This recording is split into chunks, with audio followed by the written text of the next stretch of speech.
to Dublin, there was and still is definitely something special in this Cork man's brain that led him not only to develop a groundbreaking surgical procedure for which he received a People of the Year award, but also to represent his profession on the international stage like no other Irish doctor before or since.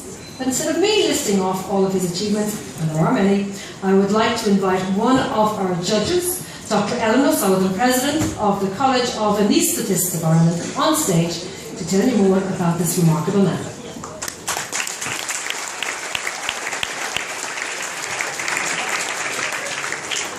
I'm honoured and delighted this evening to introduce the Lifetime Achievement Award to Professor Barry O'Donnell.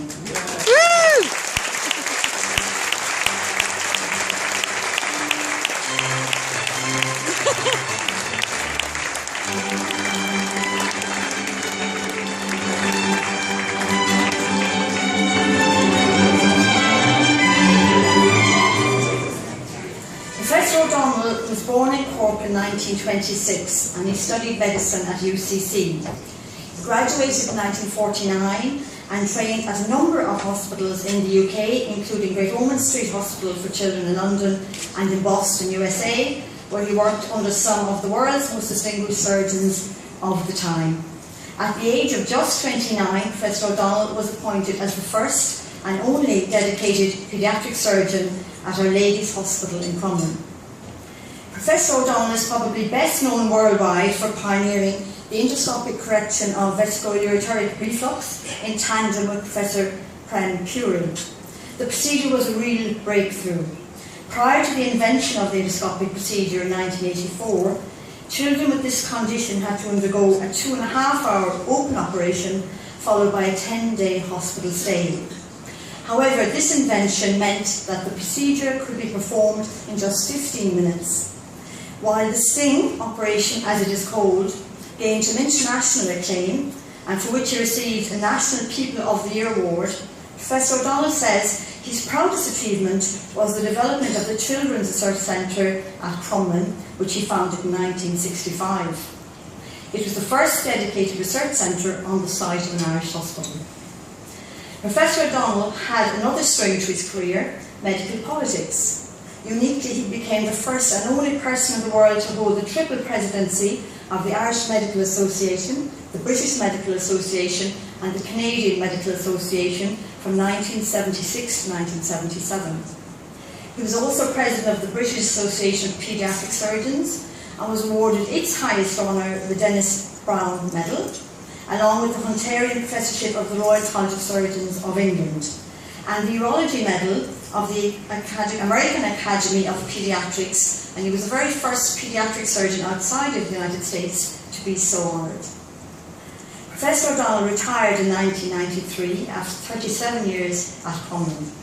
He says he enjoyed almost every moment of it. In 1998, he was appointed President of the RCSI, a job which he described as the further highlight of his career. However, key to everything, he says, has been the unwavering support and devotion of his wife of over 50 years, Mary, whom we would like to welcome tonight and restore the platform.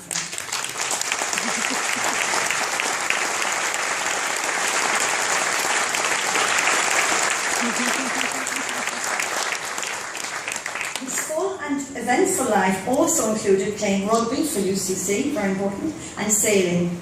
In fact, while sailing in the tragic Fastnet race in 1979, he recounts a dice with death when a worse than expected storm saw the loss of 18 lives.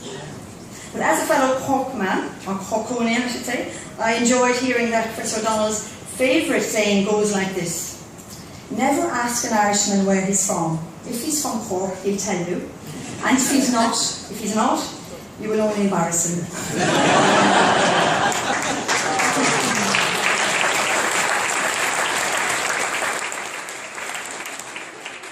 Professor O'Donnell has received many awards during his highly successful international career in paediatric surgery, spanning more than 50 years. And tonight we are very honoured to present him with the Lifetime Achievement Award. Professor O'Donnell. You hold that for Will, it's good.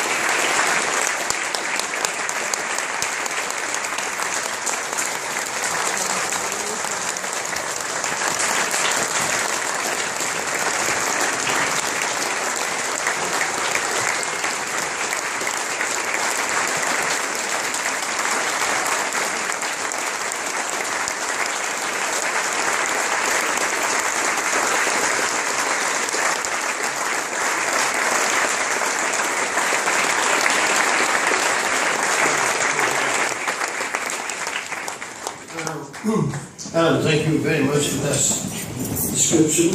I think it's sort of description would only be recognised by my mother. I'm very happy to be here. The reality is that at 88, I'm very happy to be anywhere.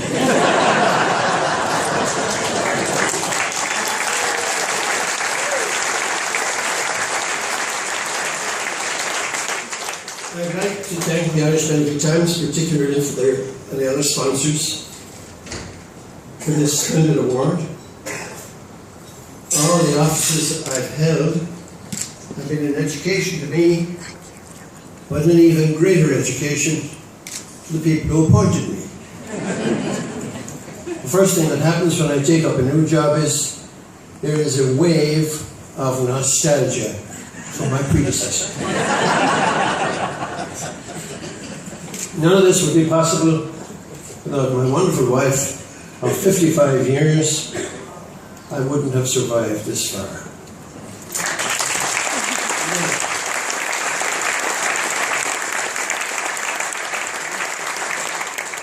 Like Davis said, getting old is not for sissies. You've got to get used to the idea that nothing will work perfectly ever again. My brain cells are down to manageable numbers.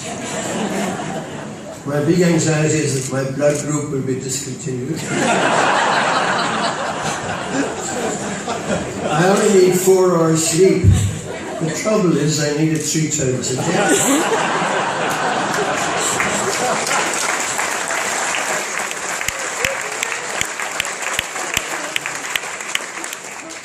People ask me what changes have I seen, and when I answer I always quote Jack Cherry, who was a legendary orthopaedic surgeon at Dr. Stephen's Hospital.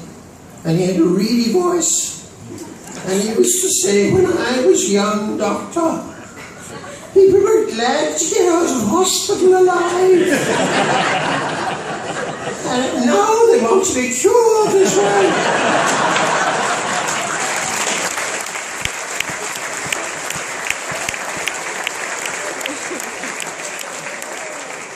And of course, the new question that patients ask is, Doctor, will I get well enough to be able to sue the hospital? Ellen, thank you for the mention of Cork. People ask me what is the defining characteristic of a Cork man, Cork person. And I always say that it is name dropping. No matter how successful Cork people are, they never ever stop name dropping. And I was explaining this to Hillary Clinton.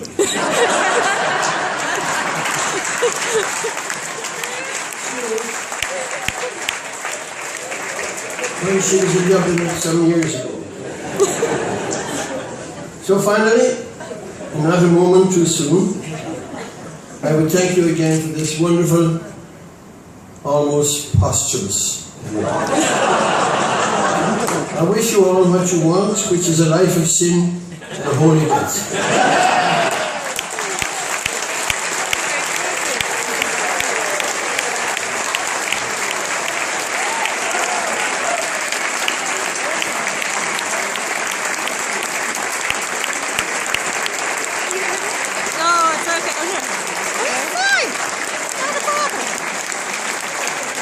I just wanted to be able to clap. Here. No, that was okay.